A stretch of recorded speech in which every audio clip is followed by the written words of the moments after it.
This is one of the reasons we must come to understand fuller the term black. Earlier I stated that you can trace the word black in Greek to noir, N-O-I-R, which is the French interpretation of the word. You also have the Roman interpretation of the word, which was Nero.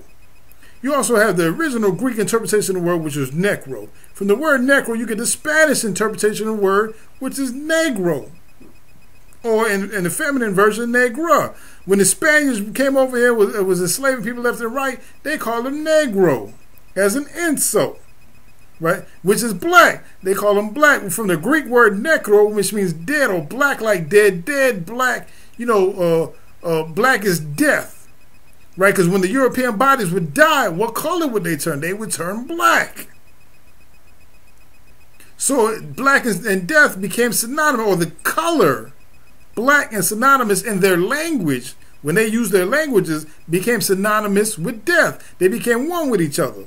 So in that science, you got to understand that when you're saying black, right, because it was the slave masters who gave you that term, black means death. Nigger, which comes from the word negro, which is the English interpretation of the Spanish word negro, means death. Every time you called you a nigger, every time that man, Satan, called us a nigger or anybody else a nigger, he's saying you're dead. You're necro. You're Nero. You're noir. Huh? You're negro. You're negra. You're dead. You're black. Like death. This is not what we are. We are a living nation of people, or nations of people. There's nothing dead about us. We have not died, and our bodies have not turned petrified into that. And that goes into the other statement the brother made. When he was trying to say that, well, black, what about the black stone in Mecca? First of all, the stone is actually not black. It's not a black color. It's a very dark brown mahogany shade. Anybody who's ever seen a closer picture of the stone knows that. But because they call it El Hajar El Aswad, which means the stone of the black, or the black stone, is believed that is a black stone. But the truth is, the word aswad is being used because it is assumed that is, by many Muslims over there, that is really the body of Adam.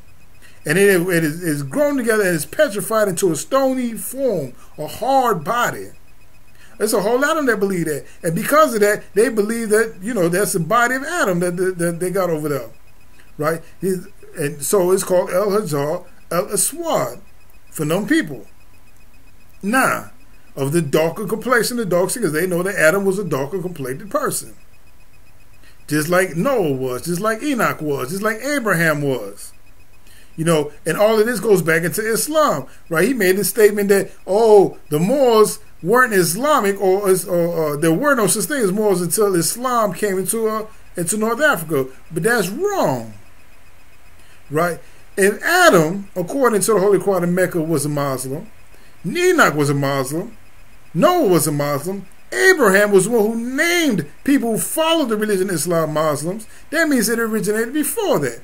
What this brother doesn't know is that in Genesis, the word Islam or Salam, or the root of the word, is used for the religion of the people before Abraham ever existed, before Muhammad ever existed. See, he's never been taught them lessons. There's so much he doesn't know, because he won't come to the temple service. He won't learn his lessons. He won't get this information. Instead of trying to attack people, what he should be trying to do is learn from us. And if somebody told him something silly, like there was never such thing as slavery, he has a right to be mad about it. That's a stupid thing. I would never tell nobody nothing like that. That don't make sense. In our teachings, in the Holy Quran and MCV, it talks about slavery. It talks about a period of time we was enslaved. Not only was we enslaved physically, but we was enslaved constitutionally. There's no denying that slavery took place. It's right there in the Articles of Association, which produced the Articles of the Confederation, which produced the United States Constitution of the United States of America. Right there in the Articles of Association, it talks about slavery. And the ones drawn up in 1774, it talks about slavery. So how are we going to deny slavery if the Constitution talking about it? If all the posters from that time were talking about the slave catchers and their kidnapping ways? How are we going to deny it? How are we going to deny all the chains that went on? That don't make sense. Anybody who says that slavery didn't exist, or that the slaves weren't brought from other countries over here. You know, I don't know what they're talking about. We don't teach that here in the Moral Science of America. We talk about slavery here in the Moral Science of America. We talk about reparations for slavery here in the Moral Science of America. We talk about all of our history here. You know, so it's a whole lot of things the brother's saying that just don't make no sense. He didn't close his eyes to a lot of things. He just straight out lied about certain things, you know, and being a hypocrite on others when it comes to the differences and the similarities between Morocco and Egypt. You know, there's a whole lot more things I can go into, but I'm going to end this here and now. And the next thing that I put out, hopefully you'll read it or watch it and you'll get a better understanding of everything I've been talking about here today. Peace.